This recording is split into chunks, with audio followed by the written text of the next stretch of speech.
வணக்கம். உங்க பேர் என்னங்க? ராமலிங்கம். எந்த மாவட்டம் நீங்க? அரியலூர் மாவட்டம், ஜெயங்கொண்டம் ஒன்றியம்.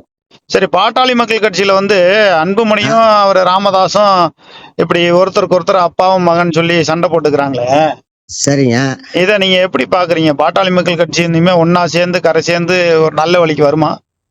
வாய்ப்பு 90% குறைவுங்க. என்ன இப்படி சொல்லிட்டீங்க? ஏன்னா பாட்டாளி மக்கள் கட்சி தாங்க வந்து ஜான் பாண்டியன் உருவாக்குனது பாட்டாளி மக்கள் கட்சி தான். திருமாவளவன் உருவாக்குனது பாட்டாளி மக்கள் கட்சி தான். பாட்டாளி மக்கள் கட்சிக்குன்னு பெரிய வரலாறு உண்டு. அந்த கட்சியை நம்ம சர்வசாதாரணமா இடப்பட முடியாது. அவங்க வந்து ஒரு போராளி குணம் கொண்டவங்க. ஆமா, போராட்டத்துல வந்து அவங்கள மிஞ்சிய தமிழ்நாட்டுல யாருமே இல்ல. கண்டிப்பா கண்டிப்பா. நாங்க தான் மக்களுடைய பிரச்சனைக்கு போராடுறோம்னு சொன்ன கம்யூனிஸ்ட் கூட அந்த அளவுக்கு போராடல. இல்ல, கம்யூனிஸ்ட் எல்லாம் வந்து இன்னைக்கு பின்தங்கி போச்சு. கம்யூனிஸ்ட் வந்து எந்த வகையிலும் தேராத போச்சு, உப்புக்கு சப்பையா போச்சு. இவங்க இந்த சாராய பிரச்சனையில இருந்து, மொழி பிரச்சனைகள், திரைப்படத்துல புகைப்பிடிக்க கூடாதுங்கிறதுல இருந்து எல்லாமே போராட்டம் பண்ணது, மக்களுக்கு ஒரு விழிப்புணர்வு ஏற்படுத்தினது. இன்னும் சொல்ல போனா மக்கள் தொலைக்காட்சிங்கிற ஒரு தொலைக்காட்சியில மிகப்பெரிய அளவுக்கு தமிழை முன்னிலைப்படுத்தி பேசினது எல்லாமே இவங்களை மிஞ்சி ஆளு கிடையாது. அதாவதுங்க, அவங்க ஒரு தொலைக்காட்சி நடத்துறாங்க, லாப நோக்கத்தோட நடத்தல. ஆமா, கண்டிப்பா. அதாவது வேற நிகழ்ச்சிகள், சினிமா, அது இது நாடகம், லொட்டு லொசுக்குன்னு போட்டா இன்றளவு மக்கள் தொலைக்காட்சியில திரைப்படங்கள் எல்லாம் பெரிய அளவுக்கு ஒளிபரப்புறது இல்லையே, கவர்ச்சி இல்லையே. விளம்பரம் கொடுப்பாங்க, அதனால அந்த டிவிக்கு இப்ப வருமானம் வரும். ஆமா, ஆனா அதை கூட அவங்க ஏத்துக்காத வந்து ஒரு கொள்கை ரீதியான ஒரு தொலைக்காட்சி, மக்கள் தொலைக்காட்சி. அதுல ரொம்ப தீவிரம் போனது சந்தனக்காட்டு பத்தி போட்டாங்க, வீரப்பனை. ஆமா, சந்தனக்காடு வீரப்பனை பத்தி போட்டாங்க. அந்த தொடர் வந்து எல்லா மக்களும், தரப்பு மக்களும் பார்த்தான். வீரப்பன்னா இப்படிதான் இருப்பாருங்கிறதுக்கு எடுத்துக்காட்டா, எப்படி வீரபாண்டிய கட்டபொம்மனு, ராஜராஜ சோழன் எல்லாம் சிவாஜி நடிச்ச பிறகுதான் அது இப்படித்தான் இருக்குங்கிறத உணர்ந்தாங்களோ, அதே போல மக்கள் தொலைக்காட்சி மூலியமா தான் வீரப்பன்னா யாரு, அவர் உண்மையாவே நல்லவர் அப்படிங்கிற ஒரு விஷயம் எல்லாம் வெளி உலகத்துக்கு கொண்டு வந்தது மக்கள் தொலைக்காட்சி தான். ரெண்டாவது வந்து ஒரு ஆங்கில உச்சரிப்பை 99% அவங்க வந்து தவிர்த்தாங்க.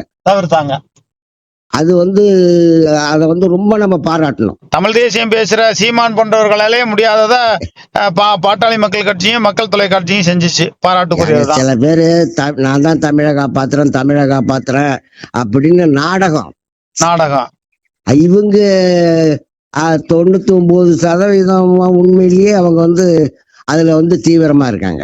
இந்த அளவுக்கு தீவிரமா இருந்தவங்களுக்குள்ள அப்பா மகனுக்குள்ள சண்டை வர்றதுக்கான காரணம் என்னங்க? இது வந்து நம்ம அந்த 2 பேரும் சண்டை வர்றதுக்கு காரணம் வந்து அவனும் ஒரு யூகப்படி சொல்லுவான். பண பிரச்சனை, பதவி பிரச்சனை, அந்த பிரச்சனை, இந்த பிரச்சனை, சொந்த பந்தத்தை யாரும்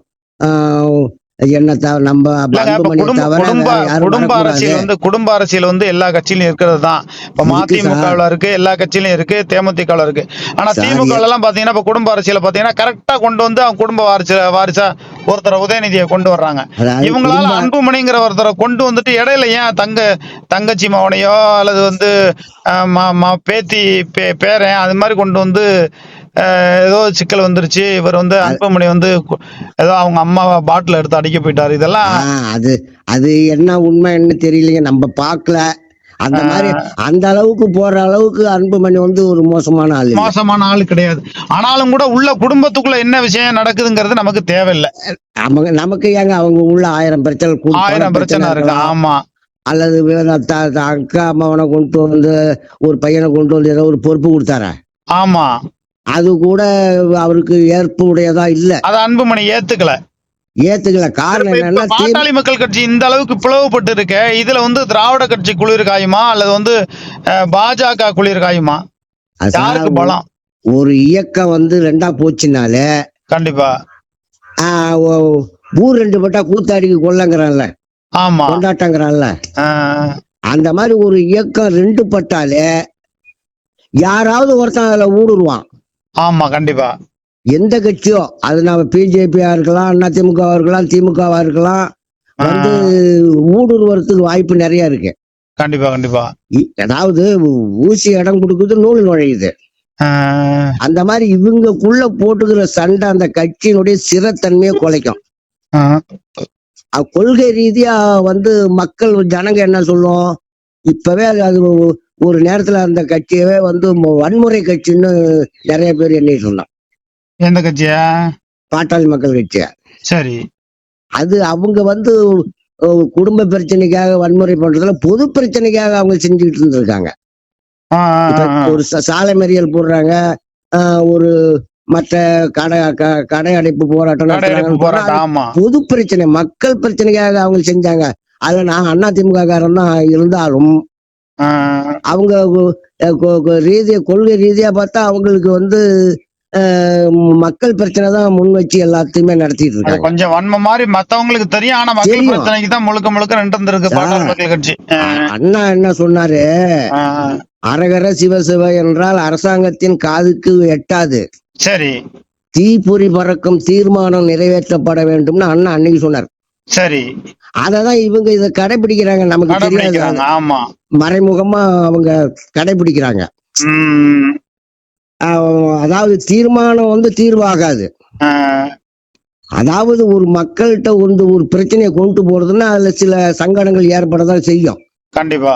இப்ப பஸ்ஸை மறிக்கலன்னு சொன்னா, இப்ப ஒரு பிரச்சனைக்கு பஸ்ஸை மறிக்கிறான், ஒரு நாள் பஸ் ஓடல, ஓடல.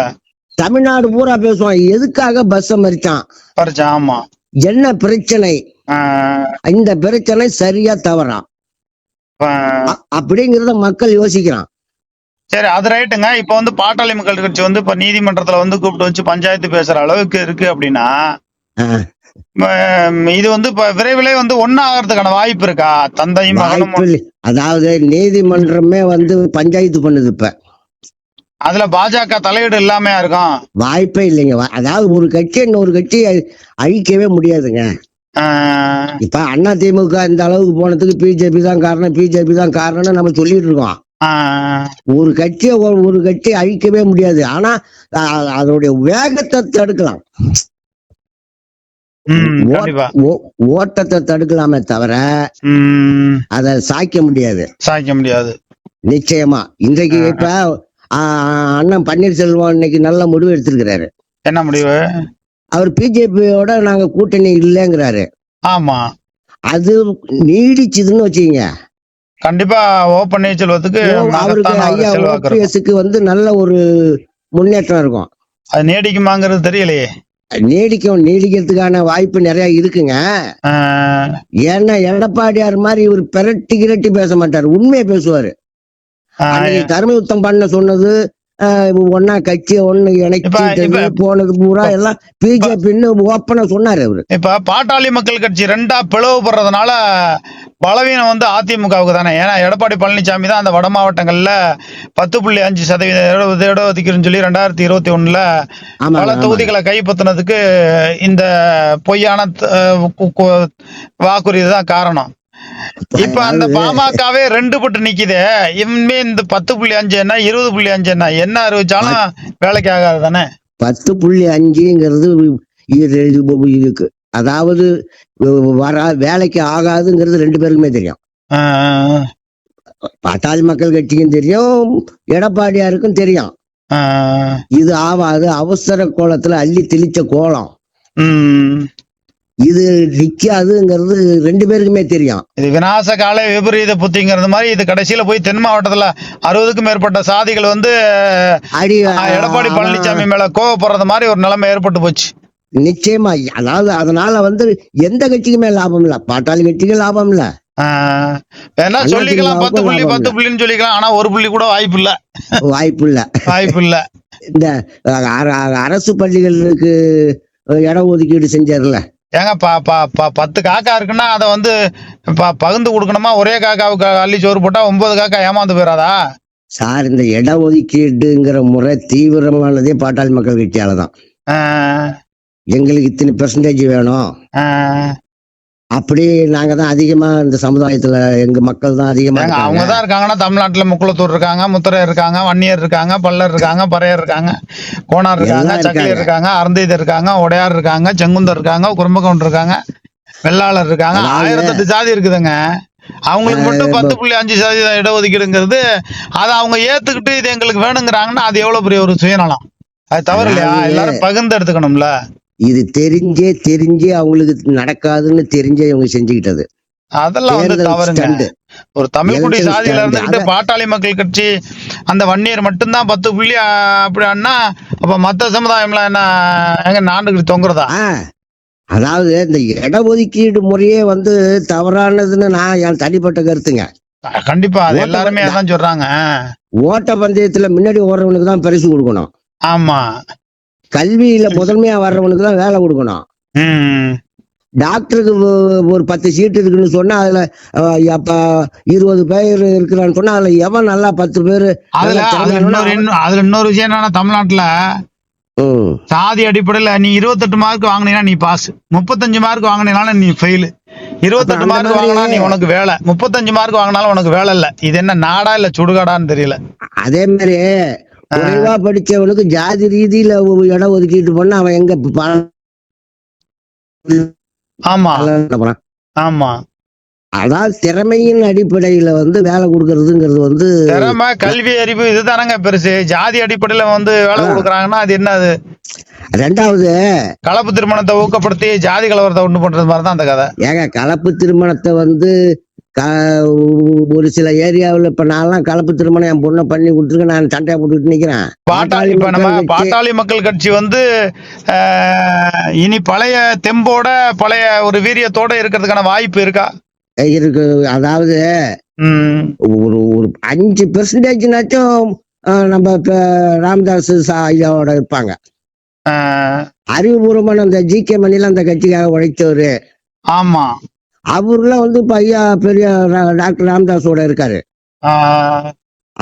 அதனால வந்து எப்படி இருந்தாலும் ஒரு மரத்துல ஒரு கிளை போனாலும் மரம் கொஞ்சம் இதுதானுங்க. அதாவது நீங்க சொல்றது மாதிரி இப்ப காங்கிரஸ் கட்சி இந்த தமிழ்நாட்டை ஆண்டுச்சு. ஆமா. இமானுவேல் படுகொலையில வந்து தேவருக்கு சம்பந்தம் இல்ல, நேரடி சம்பந்தமே கிடையாது. நேரடியா தொடர்பு படுத்தி அவரை வந்து அவமானப்படுத்தணும், அவருடைய வரலாறு சிதைக்கணும்னு திட்டம் போட்டாங்க. அதனால காங்கிரஸ் கட்சி இன்னைக்கு வந்து ஒரு வீழ்ச்சியை கண்டுபிடிச்சு மிகப்பெரிய வீழ்ச்சி, அழிவை சந்திச்சிருச்சு. ஆனா அந்த கட்சி அழிவு இல்ல. இதே நிலைமை இதே என்ன காலத்துக்கும் பிஜேபி ஆள முடியாது. அதே போலதான் வந்து பாஜகவும் பல்வேறு அழிவுகளை சந்திச்சது. திமுக வந்து 2006லயா 2011 ஏதோ ஒரு காலகட்டத்துல எதிர்கட்சி வரிசையை அலைஞ்சது முடியல. தேமுதிக எதிர்கட்சியா வந்துச்சு. ஆனா மீண்டும் எதிர்கட்சியா வந்துச்சு, மீண்டும் ஆளுங்கட்சியா வந்துருச்சு. அதே போல பாட்டாளி மக்கள் கட்சிக்கு என்னைக்குமே அழிவில்லை. அந்த கட்சி ஒரு நாள் வீரியமா வரும். அந்த கட்சி பல்வேறு சாதனைகளை புரிஞ்ச கட்சி, தமிழ் தேசிய கொள்கைகள் கொண்ட கட்சி, அண்ணா மற்றும் பெரியார் போன்ற கொள்கைவாதிகளை பின்பற்றி நடந்த கட்சி. அந்த கட்சிக்கு அழிவே கிடையாது அப்படிங்கிற பல்வேறு கருத்துக்களை, உங்களுடைய நல்ல கருத்துக்களை சொல்லியிருக்கீங்க. உங்களுடைய நல்ல நோக்கங்கள் வெற்றி பெற வாழ்த்துக்கள். நன்றி. வணக்கம். வணக்கம்.